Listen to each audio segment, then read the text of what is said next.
'cause I love you, and you're worth it. Yeah, you could be anything to them, but to me, you're perfect. I fight for you, I'm right for you, I'm here on purpose. Hey guys, welcome back to my channel, and if you're new, welcome. So in this video, I'm going to basically be sharing ways that I feel and a stage in my life that I feel as though I'm going through, and I am just now realizing why it's necessary that I go through this, why I'm going through this, what the purpose of me going through this, and etc, etc. So first of all, scrolling on my Instagram, and something that I noticed was some of the people that I followed and of how close their friendships were, how close their friendships are. I see some people who were friends since middle school, and I know of relationships with people who didn't even go to the same high school together or college, but they still remain so close. They still remain friends. And so as I was looking at that, in a way I compared myself. In a way I questioned, like, why don't I have that? And it was true. I felt like, why is it that I don't have that type of relationship? Why don't I have those type of friends? And so as I was coming back from getting gas, I was just thinking, like, I don't have any friends. The thing about it, it was like, I would tell people that all the time. Like, they'll be like, girl, just invite your friend. And I'm like, I don't have any. And then they'll think I'm joking, but I'm being so serious. And I really don't. Like, I know of people. I am cool with certain people. That's really how it is. But it's just like feeling, it's just how I would compare it is being in a crowd and still feeling alone. I don't know what it was. I don't know what it's like to have that type of friendship where the person is fighting for you. I don't know what it's like to have a friendship where, you know, that person enjoys your company. That person, you know, has a connection with you. That person is just overall genuine, accepts you for who you are, you know, goes through the ups and downs with you. I don't think I've really had a true friendship. And at least I don't think I've had a long-lasting friendship, excluding my best friend, who doesn't really count because she's on the other coast. She's on the other side of the country, so she doesn't really count in this part. She's not as available as I would like her to be or as I would need her to be, but that's understandable. I leave that at that. So I was talking to God, and I said, God, why don't I have any friends? Why don't I have strong, long-lasting friendships? Why don't I have friendships that the person accepts me for all I am? The ups, the downs, the cute, the not so cute, accepts me for all that I am.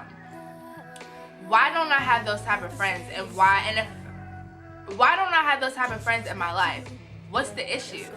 And I was like, well, it can't be just me, you know? Like, I know I play a role. Don't get me wrong. I play a role. I'm not perfect.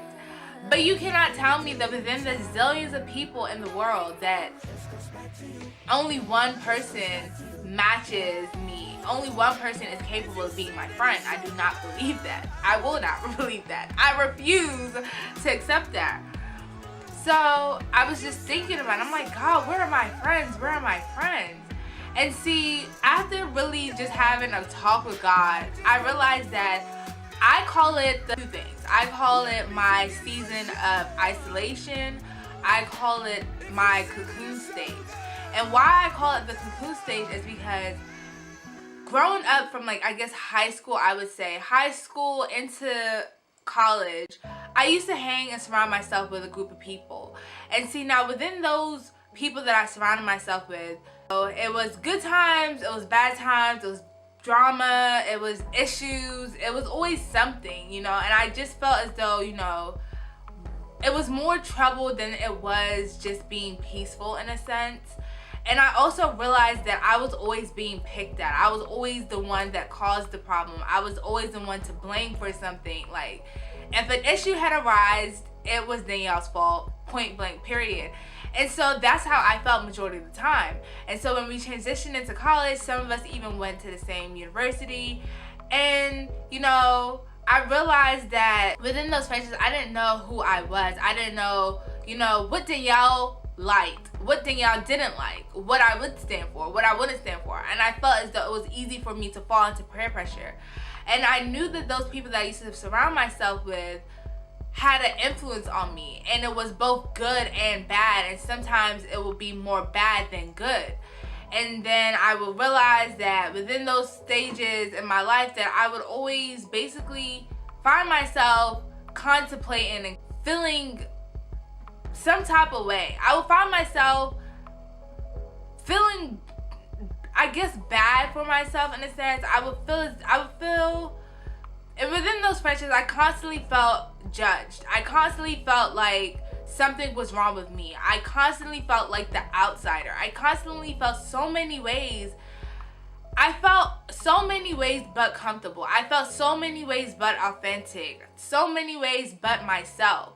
And so surrounding myself with that kind of crowd for so long, it was so easy for me to be one way and then be another way and flip-flop and, you know, just be so consumed in the world. And that's really what it was.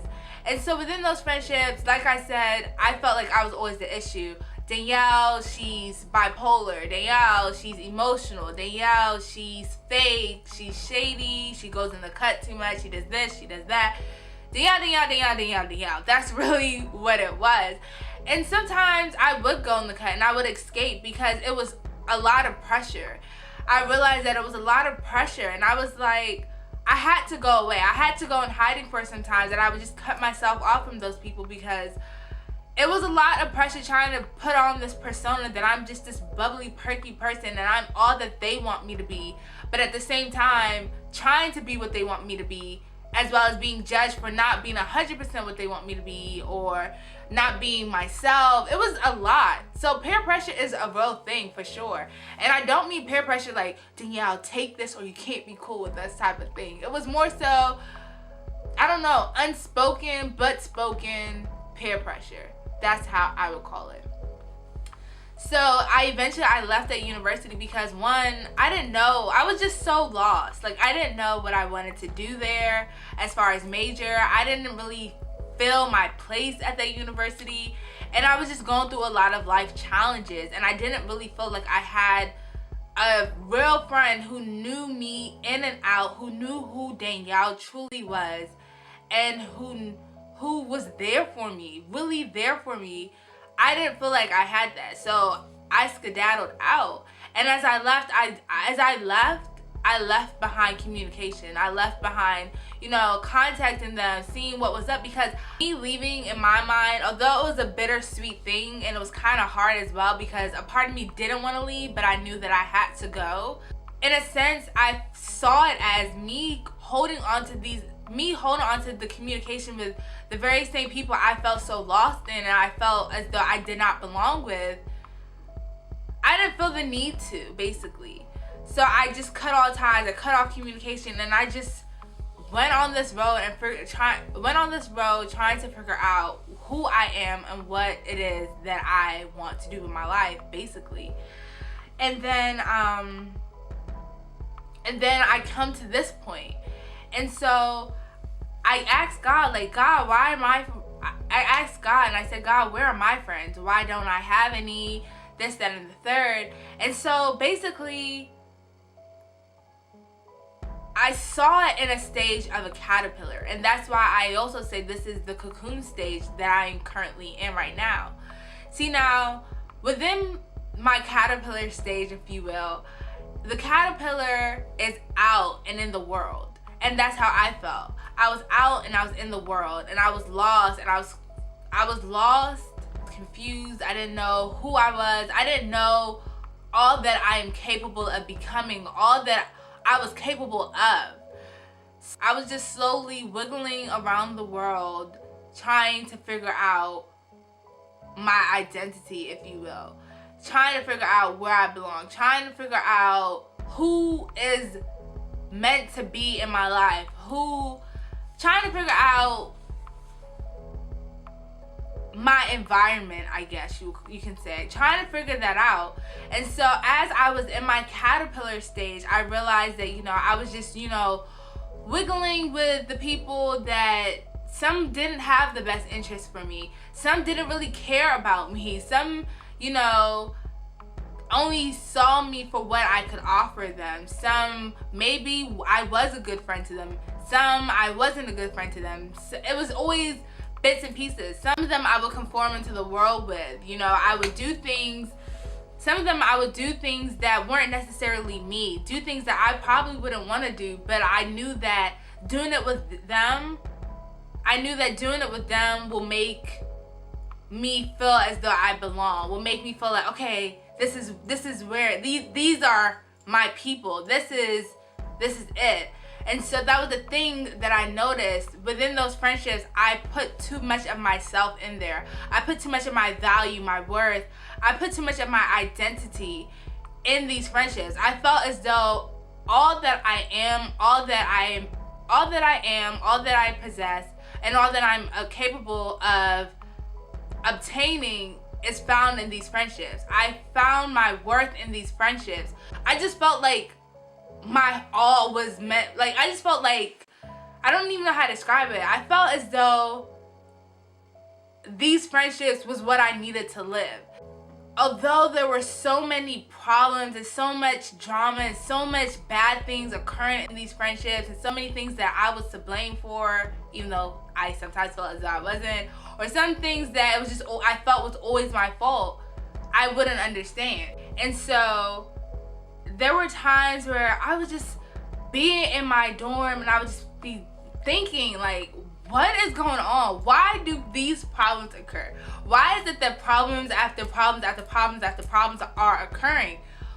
Am I that bad? Like, really, it was like, am I that bad? Am I that bad? Like, you know, because I don't want to go into details, but it's just really hard sometimes where you always feel as though, I don't know how to describe it. When you're in a group of people and you always feel as though you're the outsider. You're in a group of people and you always feel as though if an issue arises, you already know that it's your fault, type of thing. So it makes you question, like, dang, like, what is wrong with me? Am I that bad? Like, what is good? So I would always think, I'm like, what's going on? And at the time, I didn't realize it was God trying to pull me out of a situation that I did not belong in. It was God trying to remove myself out of a place where I try to find myself in. And see, now God was basically saying, Danielle, you gotta go. This is your exit. Get out. This is not where I want you. This is not where I placed you. I would ignore God and I would stay in that environment. And so more issues would arise, one after another. And really, those issues with God opening a door for me to exit, saying, it's time to go. Say your piece and get out of here. That's what it was. But back then, I wasn't in my word. Back then, I wasn't on my walk with God. Back then, God wasn't on my agenda. So, and these people I used to surround myself with wasn't really pushing me to God. So I didn't really know how to discern the voice of God, or I didn't know what was God, what wasn't God, if it was just my emotions or me just having a wild imagination. Like, I just didn't know.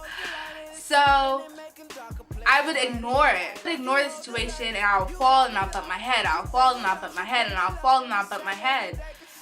And so and that was basically me saying, like, God, no, I don't want to go with you. Like, stop. I don't want to come where you want me to go because I don't know what's on the other side. I don't know where you're going to take me. I didn't trust God. That's why I remained in those situations that I remained in. I remained in those friendships that were no good for me. I remained in those because I didn't trust God. I didn't know God, and I didn't know what He had on the other side for me. You are not going to know what God has on the other side for you, because if He tells you everything right then and there, then you're just going to be like, oh no, I'm going to do this because, and that's where faith comes in. Faith is believing what you cannot see. Faith is trusting in God. And so eventually it got to the point where I was just over it. I was just over a lot, and I just finally I went God's way, and it really took a lot. And I left that environment, I left that campus, I left that whole university. I just left. I cut all ties, I cut all communication, and I just I went ghost. I left. So I left, and within me leaving, I really was just trying to figure out who I am. Who is Danielle? And that's the main thing. Who am I?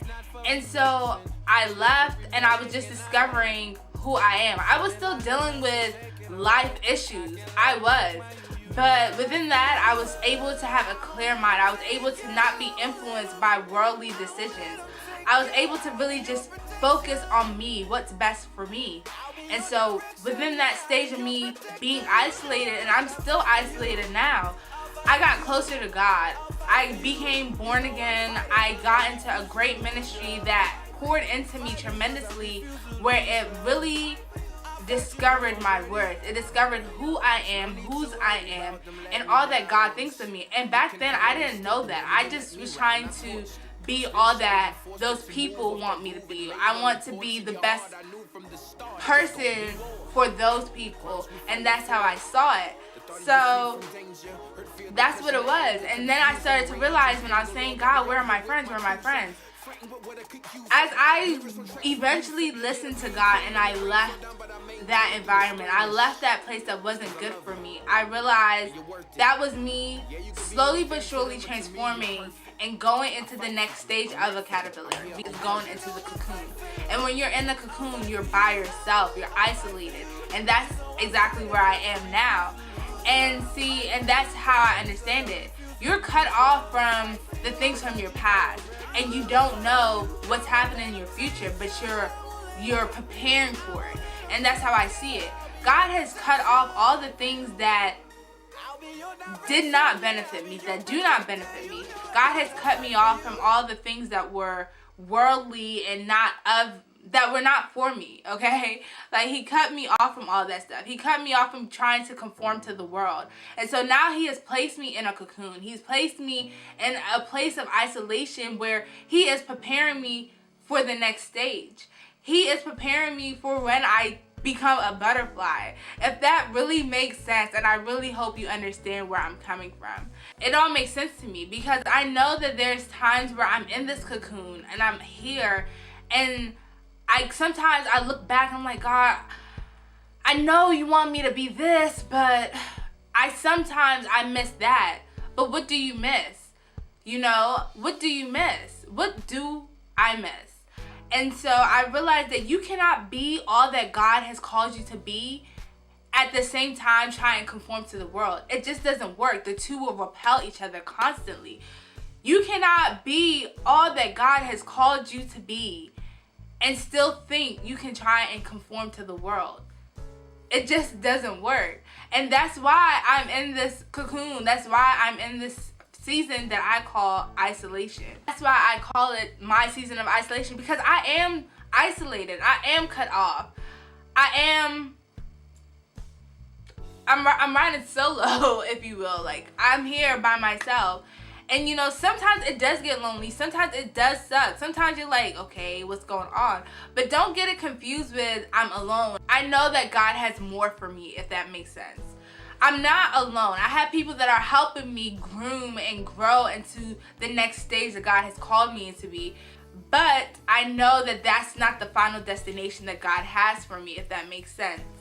So with all that being said, you know, being in this cocoon, being in this season, sometimes I'll like peek out and I'm like, God, you know, I'm ready to be a butterfly. I'm ready to be what you have called me to be. I'm ready to serve the purpose that you have set for my life.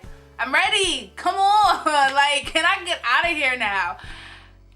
Can I? Like, sometimes I am impatient because you're just waiting. And that's one thing I'm learning, that you just have to patiently wait on God, because God's timing is the perfect timing for your life, and he's never late. He's just on time.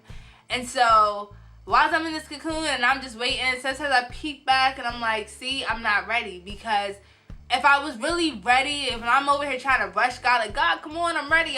If I was really ready, I wouldn't be looking back at my caterpillar days. I wouldn't be looking back at the days where I used to conform. And so it all made sense to me, like, why I feel the way I feel, why I am going through what I'm going through. It's not because nobody is compatible to me, because I personally feel like I'm a great person, if I do say so myself. But I really just feel as though I'm at the stage where God is grooming me. God is preparing me for the next stage in my life. And he's really just gathering the people that he wants me to be surrounded by. Because as they say, where is it? I don't know verbatim, but it says, you know, he who hangs with wise men will be wise, and he who hangs with wise men will be wise, and he who hangs with fools will be foolish. And then over here, I have a quote on my wall, and it says, iron sharpens iron, so as a man sharpens the countenance of his friends. And so what God is doing is he's preparing me, surrounding me with the people that I know will sharpen me. I know the people that will hold me accountable, the people that I know I can depend on, the people that will love me for who I am and all that I am, the people who won't judge me and criticize me, but will uplift me and encourage me. And that's where I am, and that's what I understand. And, you know, just really understanding,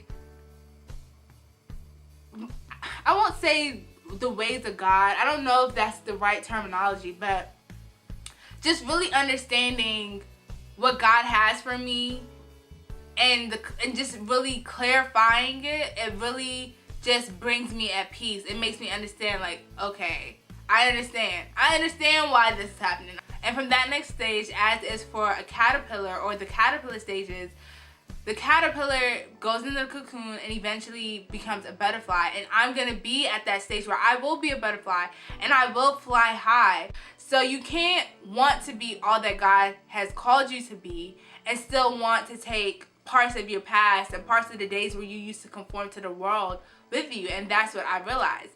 That's what it is. I can't want to be all that God has called me to be and want to take her with me but without the drama, him with me but without the lust, she with me but without the liquor, him without the weed, this and that and third. It doesn't work like that. Just cut it all off. I'm gonna watch God transform me into this person, and I'm really excited. Like, just knowing that that's what God has for me, it really makes me excited. And look at the sun shining like really bright. I see you, God. Really, that's how I felt, and that's where I am. I personally feel as though I am in my life, and some may feel the same. And so if you are, just embrace the stage that you're in, and just know that God's timing is the best timing for your life. And just know that you're not alone, and just know that bigger and better things are coming. Bigger and better things are around the corner, but you cannot want all that God has for you and still want to conform to the world. So thank you for watching. Thank you for listening. Thank you for letting me vent. I love you guys. As always, thank you for watching, and I'll catch you in the next one. Yeah, you could be anything to them, but to me, you're perfect. I fight for you. I'm right for you. I'm here on purpose. And you know I fight for you.